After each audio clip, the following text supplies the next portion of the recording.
customer dropped off their Echo. What is this? A power blower PB4600. This thing is 30 years old. He says he's been using it straight for 30 years, one owner. But we got a little puddle under there and he says it won't start. I'm sort of excited about this. Let's see what's going on. Now, the first thing I notice is this is the air filter. This is the intake. This is the intake boot that's supposed to connect the air filter to the carburetor. It's not. And I found where the leak's coming from. Now, so you can see what I'm talking. We got another puddle right here underneath the carburetor. And if I get you down here, you can see it's leaking right off the primer bulb. So the carburetor itself is leaking.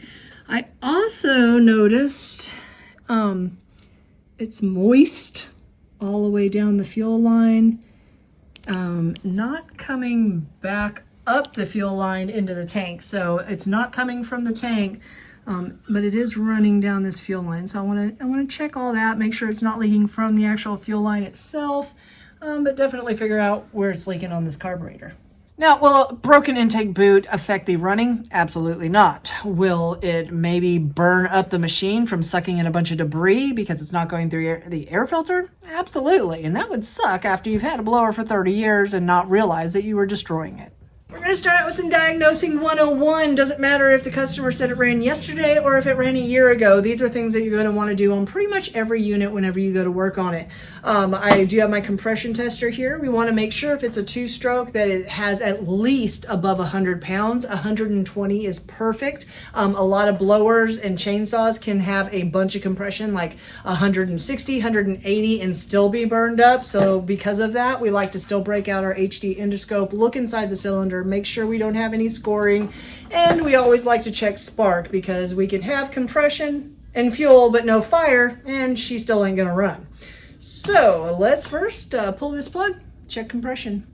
Now, one thing I love about Echo is that they have a lifetime warranty on all of their ignition modules. So if you are past your 5 years of owning it, the first 5 years they pay for labor and the part, and then after 5 years they pay for the part, no labor, but still that's pretty cool. Now this is, it looks like a semi-new plug. It's been burning perfectly, so let's check.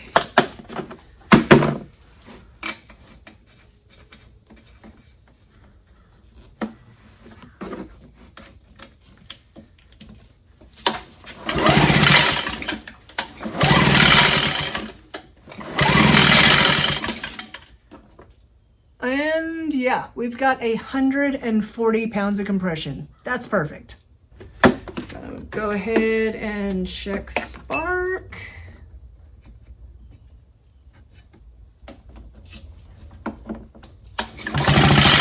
And I have a ton of spark. And last but not least,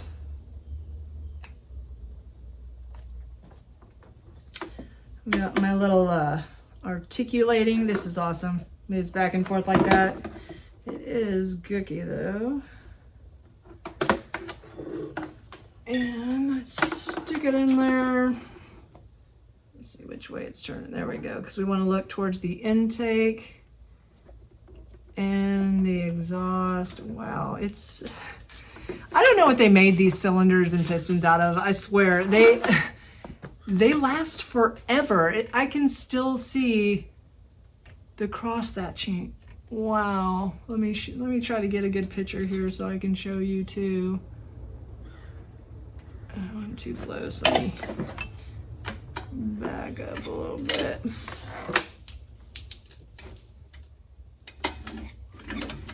Okay.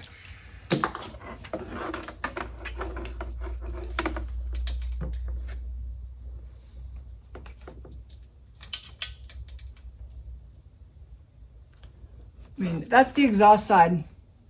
That's perfection. That's awesome. I mean, they just do not make equipment like this anymore. Now these gray Echo units, they were made by Kioritz, which is still a Japanese company. Some of the best equipment you can possibly own. If you have one of these, take care of it. They do not make anything comparable to this anymore. Okay, we know that the piston cylinder is good. We have spark, we have compression. Let's check this fuel. Now, why do I love working on these ones in particularly is because they're just like the Mantis tiller. If you have a good piston cylinder and spark, it doesn't matter. It's going to run, period. That even on the Mantis, it was the same with the metal, whatever they make the piston cylinder out of, they last forever. So let's dump. Now, this is a very large fuel tank on here. Oh, we got the blue gas. You know what I didn't do for the video's purpose? I completely forgot. I needed to, you know, make sure that it won't start. That's what the customer said, it won't start. So let's go ahead and make sure we have it stop on. We are going to prime. I don't want to really touch it because, well, the primer bulb, even though it looked like it was leaking from that, it must be leaking from something around the carburetor, not necessarily primer bulb, because I can still feel the suction through the primer bulb, so it doesn't have a hole in it.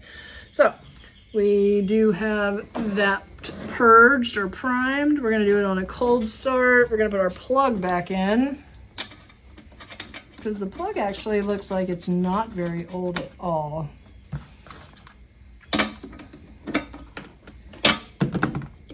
And make sure she don't start.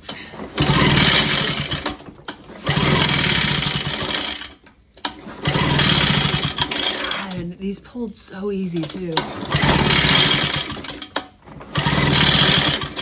Yeah, she's not hitting a lick. Off, I'm gonna go ahead and give it some throttle. Wide open throttle, make sure it's not flooded out.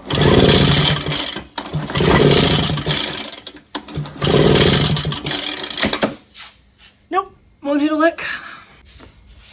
Okay, I am dumping out the rest of all of this canned premix fuel. And do not forget when you do this, guys, to prime the primer bulb to get it out of your carburetor. All right. We're good. Now, I am going to be making sure that it wasn't just the fuel that made this machine not want to run. But before I do that, I'm going to change out the fuel filter. Yeah, it needs to be changed. Not saying that that's the issue, because it primed just fine, and a lot of times you'll be able to, I mean, it'll pop off and it might die slowly after it's ran for a little bit if it does need a fuel filter, because it already has that initial gas that you purged into it. But so that's not the issue of why it's not starting, but still, this thing is old. It looks like it looks 30 years old. Just like these fuel lines, they last literally 30 years. I don't know what they made the stuff out of. So, and it did take a little bit bigger fuel filter.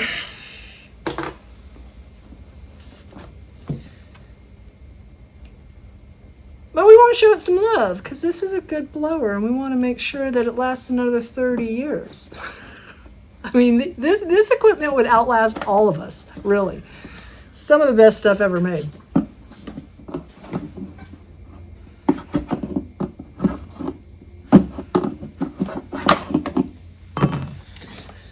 right, I'm going to try some of my gas.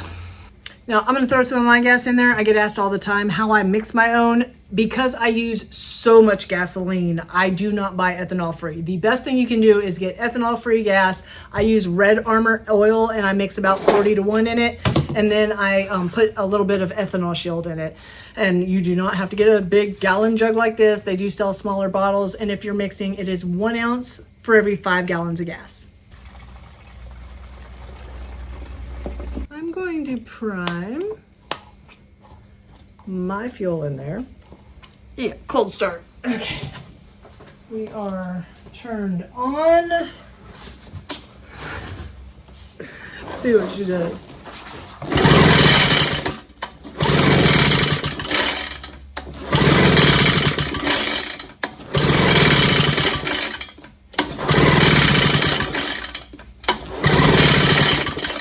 Now,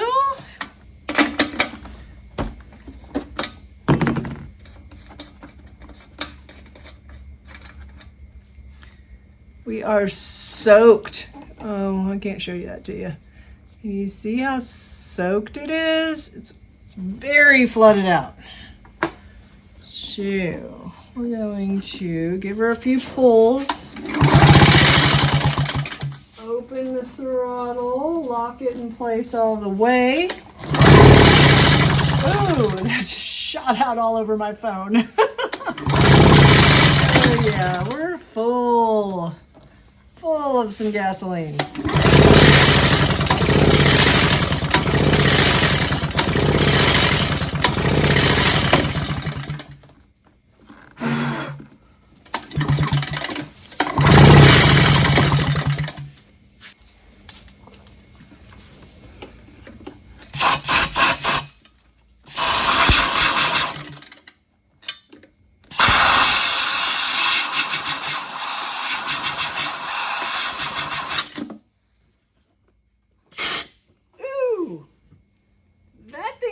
Full of gasoline.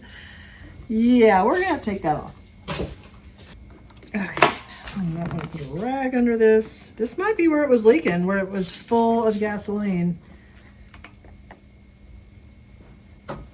Oh, wow. Did y'all see that? Yeah, super flooded. Just soaked. A puddle just came out of there. Wow. And wait till you see this. Does that look moist to you guys? I mean, you can see this whole top section up here it's wet all the way around.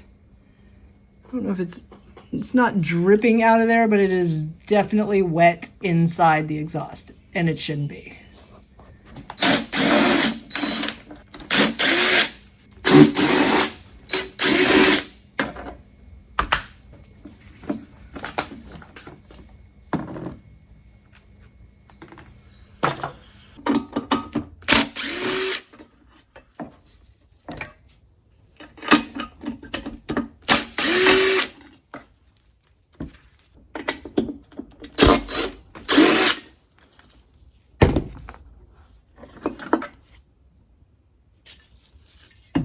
Oh yeah. Wow. That's full. Can you hear it? And just an FYI, if you do not get all of this out of your muffler, it's not going to run. Woo! That thing is full.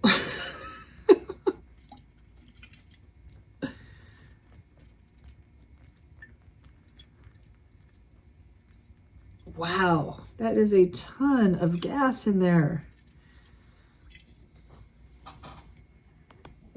Oh yeah, and it just keeps coming out. I'm gonna need more paper towels. Okay, that is what I call super flooded, like super, okay? And I see this all the time. People do not believe me how much fuel can be stuck in the air assembly, in the muffler, in the cylinder. It's super flooded. Like, you've got to really work to get this unflooded, guys. Whew. Now check that out, guys. Still got a puddle. I've got it flooding through into the air filter base. So this would just continually fill up. All right, guys. So what do we got? We've got a needle that is not shutting off at all. We're going to go ahead and open this carburetor up, and it probably has a metering diaphragm that's gotten hard. It's pushing on that lever, leaving the needle open, just letting the fuel flood through constantly. So we got to get it replaced. And I do have the gas cap loose because when I take this fuel line off, I don't want it geysering out at me.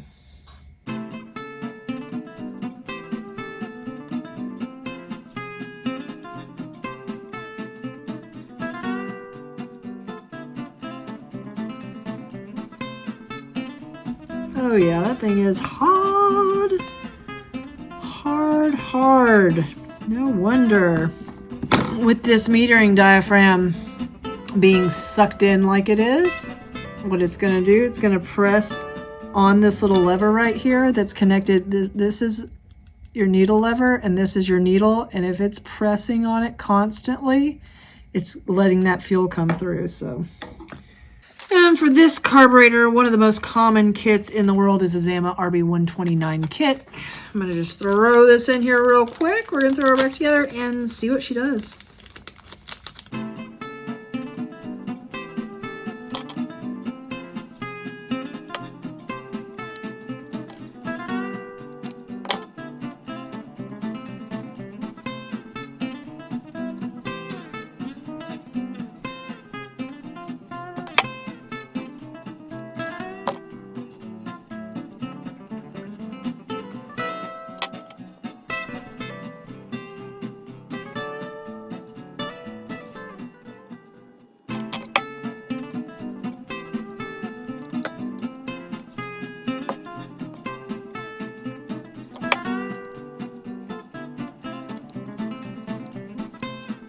Okay, so I want to make sure that it's not going to leak on me. I know everybody's like, why don't you pressure test? Y'all, I've worked on thousands of two-strokes in the last 15 years, and I can tell you for when it comes to the actual engine itself, pressure testing, the seals, maybe twice a year do I run into something that has issues, and it has to be really old on these carburetors. It's pretty much the same thing. The time it takes to do all that pressure testing outweighs how often it doesn't need to be done. So I don't do it that often. It depends on the age of the unit. Now, something like this I probably would have normally, but he says it's been running fine, and we do know that the fuel thing is an issue. So I'm going to go ahead. I already hooked the lines back up, give it a good prime. I've got the cap tightened down. We're going to get some fuel in here. It's purging, priming well. Tell me, are you team purge or team prime? I've always called them primer bulbs. Everybody's like, it's a purge bulb. Whatever. I'm team prime. All right. And it is not immediately leaking all over the place.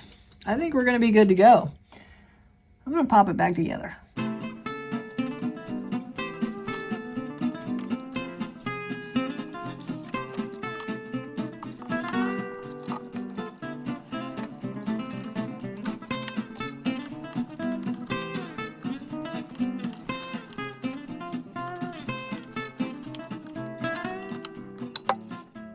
All right, I'm leaving the muffler off. I'm going to try to start her.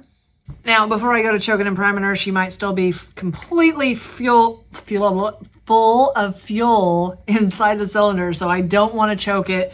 I don't want to prime it. I'm not going to put it on full throttle just yet. I'm just going to pull it and see what it does. Oh, well, it popped.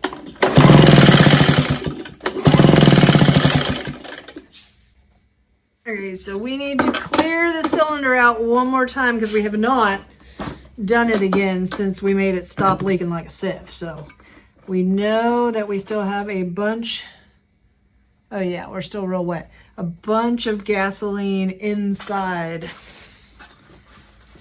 of the cylinder.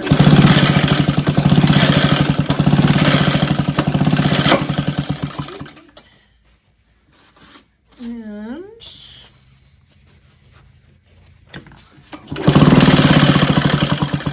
we're not spraying out, so let's see what we got here.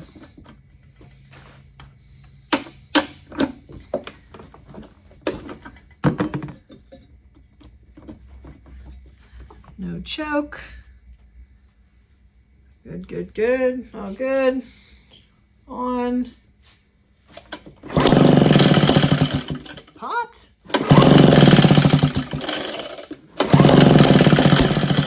It wants to. I'm going to give it a little throttle.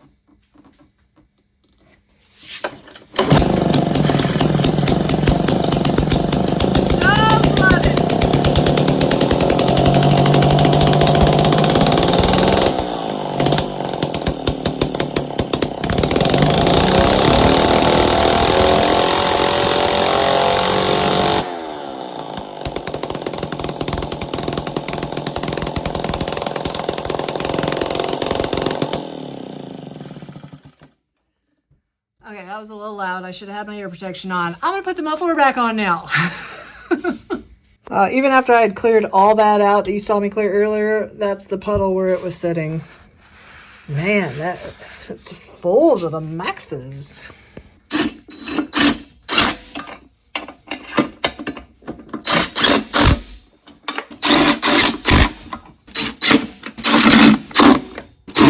All right, guys, do-over. Now that I got the muffler on, let's see how she runs. A little quieter. Got her turned on. I'm not choking or priming her since I just had her running.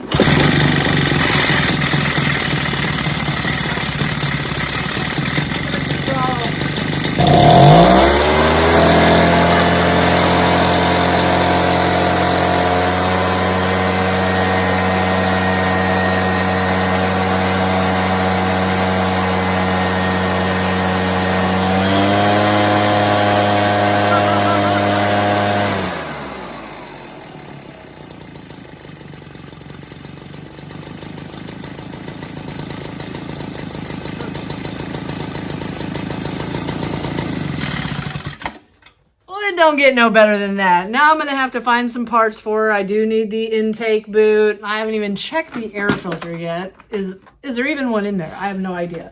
I actually think I have one upstairs. Yeah, there's an air filter. It really isn't that bad since it hasn't been being used. So guys, this thing will probably last my customer another 30 years. And if you run into that issue where you find something really flooded, you have to keep pulling the plug over and over again. Do not give up. It can definitely be hiding a ton of fuel in your exhaust system and you not even know it. And if you see it continuously flooding out like that fast, it always is a carburetor issue. And 99% of the time, it's just your needle not shutting off. It's a super simple fix that if I can do it, so can you. So hopefully this video saves you some time, money, and frustration in the future. If you find yourself coming back over and over again, think about hitting that subscribe button. And if you ain't tired of me yet, check this video out right here.